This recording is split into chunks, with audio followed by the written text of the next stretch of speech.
This lecture considers what the next steps are for you, or asked another way, do you hear a calling? So calling goes back to 13th, 14th, 15th, 13th centuries, roughly at the beginning of the Reformation period.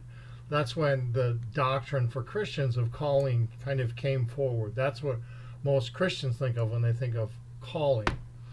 And it began with Luther and Calvin. Calvin would be on the top picture at your right, and Luther would be in the bottom. But Luther's idea of vocation or calling meant that God was assigning individuals one task in life.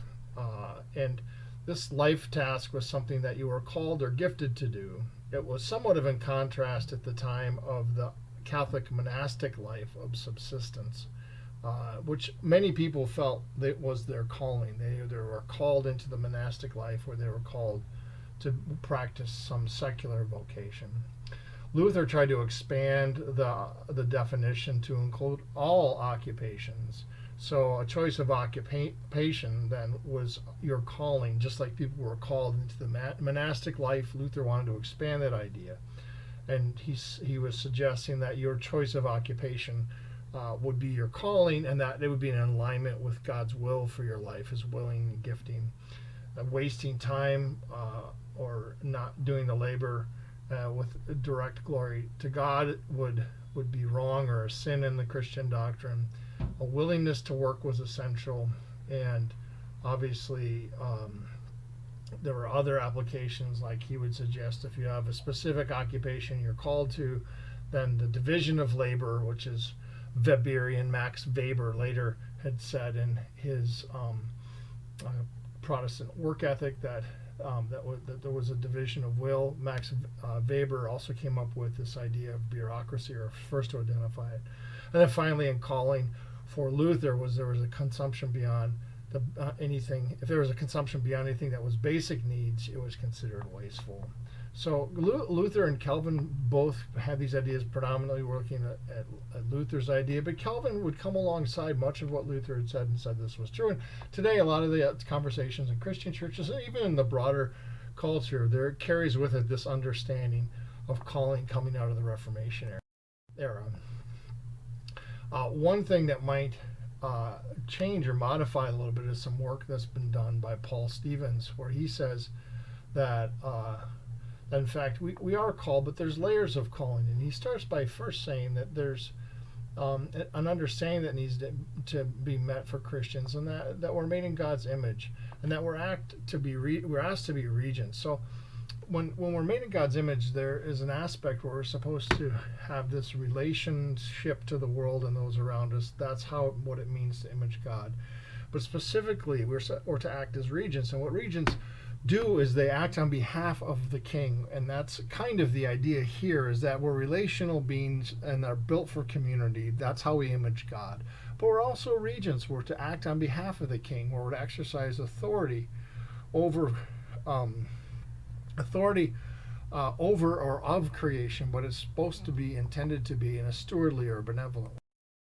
So Dr. Stevens, Paul would kind of broaden this. He would say when calling involves those two things, but it's applied to both, not just, as Luther would say, personal vocation. It's also applied to our Christian vocation, and more broadly speaking, it's tied to our human vocation. So in the human calling, obviously, as Christians, there are these two mandates: be witnesses as Christians, sharing our faith, helping and healing communities, doing these helping, healing, and sharing our faith activities to the ends of the world. And then the creation mandate, this regency mandate to keep the earth. There's the Christian vocation, which, if you're a Christian, it means you belong to God. You're called to be the people of God, and you're called to do the work that God has assigned the church to do. And then you get to the personal calling. And the personal calling for Stevens isn't relegated to this narrow confines of Luther. It's a little broader. There's a call to discipleship. There's a call to education, family, and opportunities. There's a calling to use your gifts, grace, and talents. And then there's a joy or a supernatural calling. We're supposed to find joy in the supernatural world. Much less particular than Luther, and Stevens is still basing this out of the Scripture.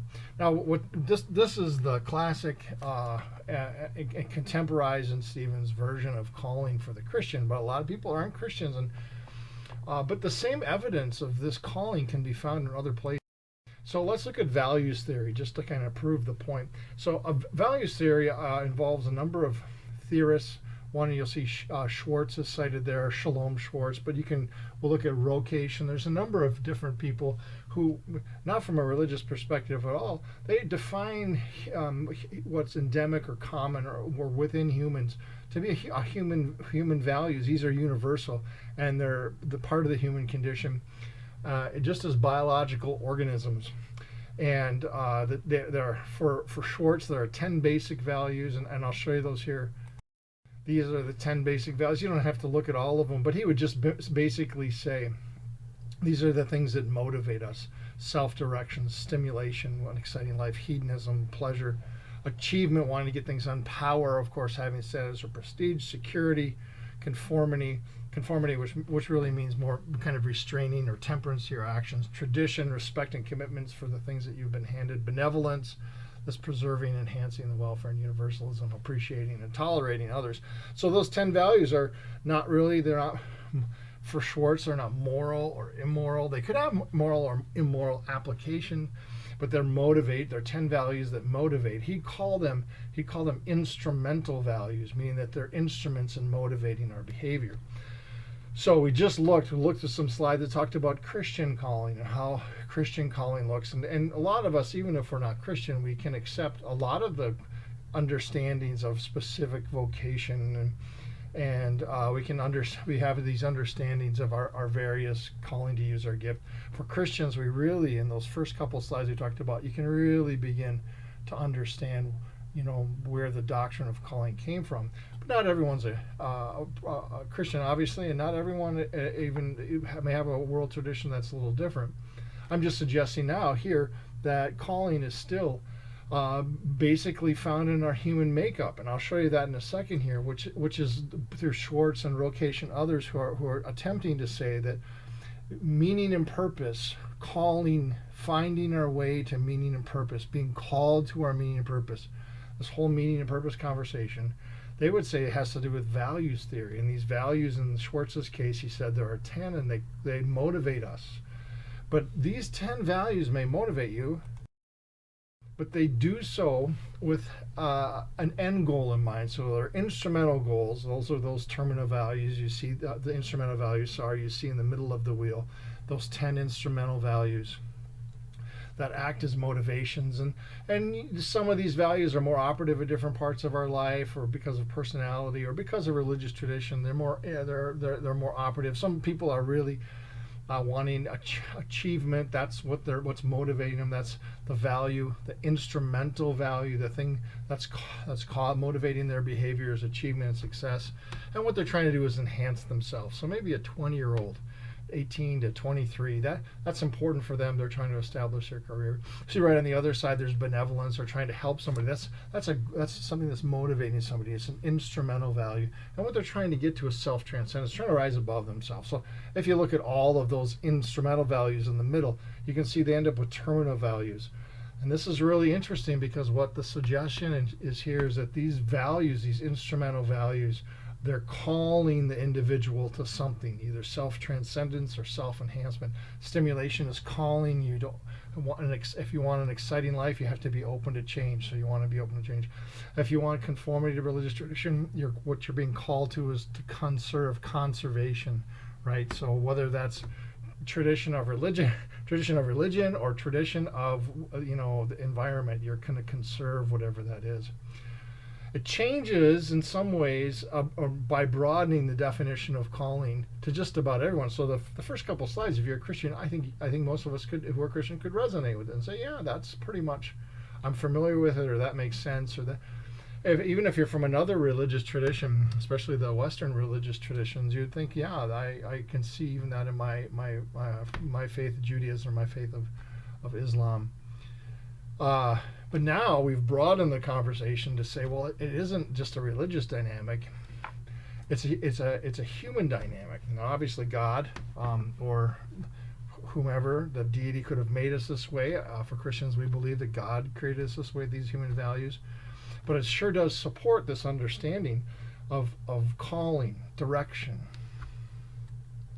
In fact, if you look at those wheels, there's a specific set of values which are altruistic. That is, when people have these sets of values, they're altruistic, they're open to others, they're open to, and it's these here, stimulation, self-direction, universalism, and benevolence. Those sets of 4 values are the ones, when people have those, regardless of the religious tradition or spirituality, those are the people who demonstrate the most altruism, the most care for those around them. So you could look at calling as another way. What you believe could be in God in the form of Christ, could be in some other deity or form. But what you believe these things get formed or ossified into practice, right? And so, ultimately, when they're ossified into practice, they take in some form, whether it's in an organization that's a family or in your personal life, but they get organized. And then they begin to function and use. And in other words, these values that are driving our behavior get formed as we practice them. And they begin to become part of our structured goals, the way we function as people. And this becomes, in the broadest sense of the word, calling. The only thing that we're missing in this is our personal calling. But what's interesting about that is, while it can be to specific sets of vocation, I'm a researcher teacher, I can apply that in a number of different occupations. It's not the broadest sense of calling that I have, either from understanding Stephen's understanding of Christian calling, or just Our Meaning and Purpose as Human Beings by Shalom Schwartz and Milton Rokesh. They would suggest that, in fact, our calling as individuals is much broader. In fact, we can even see it kind of as we're called to function as Christians, but there's a broader calling to our lives now. For Christians, of course, all of it rings true, what we talked about in the first slides. But for all of us, really, there is a sense, and some of us believe this is God ordained, some of us, in the class don't. But our personal calling we should understand that our vocation, our calling, fit within the larger context of our Christian, or just being called to be human, what it means to be human. And the purpose and meaning far extends and kind of subsumes our personal calling into the workplace. I mean, the goal for this obviously is for us to understand that our job, we can give our jobs and our vocation meaning and purpose. But really, as humans, and as I believe humans created by God, we have a larger sense of calling and purpose in this life. In some ways, it takes the pressure off of us, right? But in some ways, it also calls us to action, that we don't want to neglect the other things that we're called to in this life, to use and engage all that we have for our gifts. I believe they come from God. You certainly don't have to believe that. They're still there inside you acting, but we're more than our vocation. All right, hopefully this was helpful.